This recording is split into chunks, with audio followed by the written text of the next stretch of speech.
Good morning po. So, ito po yung fiber ng Bohol. This week po, meron lang po kaming 2 inquiry. Ito po si Sir Dave ng Galilea Hotel.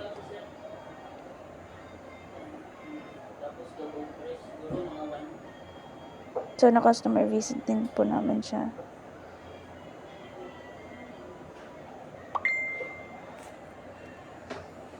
Then, si Ma'am Jessa naman po, na-close din po namin siya.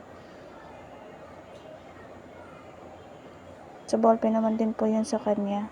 And then, naka-per industry na din po yung mga